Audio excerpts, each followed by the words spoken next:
Hi, welcome back to Let's Use the C Word. So it's a little update from me. I have my treatment starting on Thursday. It's now Tuesday. So tomorrow I need to go for my blood tests. They do that every time because it's critical that they have an understanding around the different levels within my bloods. In particular, just to make sure that from a white blood cell perspective, they're confident that the chemotherapy can go ahead. So that'll happen tomorrow morning, and then the treatment will start again on Thursday. So I wanted to just give a little kind of snapshot into one of the things that's quite interesting around the treatment plan. And actually, it's around planning. Now, when I say planning, I mean anything to do with what you might want to do kind of tomorrow, next week, 6 months' time, even a year's time. I tend to be somebody who plans. As a family, we've always been people who plan. And it's actually really difficult. And it's quite a peculiar thing because you don't know how, one, you're going to feel in terms of whether that's just tiredness, actual side effects, whether it's going to be that you've been advised to potentially avoid certain situations, like the whole kind of infection control thing. And it's really, really tricky. So people generally, you get invites to things and we've been very fortunate. Lots of people have been thinking of us and coming up with things that they'd like to do to make, just make this whole process as kind of nice as it possibly can be.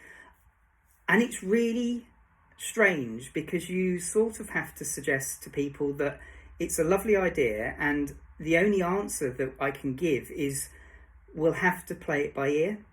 And it's becoming a little bit of a catchphrase, and it's one that I probably wouldn't have expected. It's certainly not one that was on my radar as part of this going through the treatment plan and kind of managing the chemotherapy, but it very much is, because I don't know how my reaction to the next round of chemotherapy will be.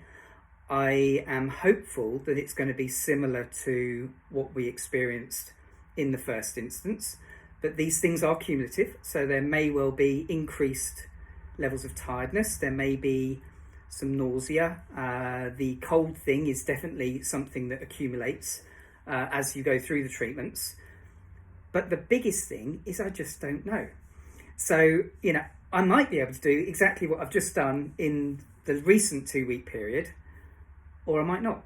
And it's a very peculiar and slightly frustrating situation, but one that I think is one that we're just going to have to live with. I'm going to have to, get on with it. And, everybody around us is going to have to understand that playing it by ear is kind of how we have to be. And everybody will be fine, and it'll all be absolutely fine. And I don't think it causes any problems, but it's an unintended kind of outcome of going through this process. So I thought I'd share it with you. One of the things that I'm going to speak to the nurses probably tomorrow or on Thursday, possibly the oncologist, is the lack of sleep. So I had a rubbish night's sleep last night, which turns me into Mr. Grumpy. And so I do want to just try and understand if there's something that I should be doing or could try. So I don't know, I might try some natural bits and bobs. I know there's a load of apps out there, but I want to make sure that if there's anything that I need to consider from a treatment perspective, is there something that, is it quite common? Is it something, I know it's a side effect, it is kind of acknowledged through some of the information that you read. But I'd like to try and manage that, because that's probably one of the things that is quite difficult to, maintain normality because I'm rubbish without sleep. So yeah, that's kind of where we are. I'll keep you informed as to how things go across the next few days. I'll try and do one of these hopefully on Thursday in the hospital, or if not, when I'm having the home administration of the chemotherapy. And I'll keep you all in the loop. Thanks again.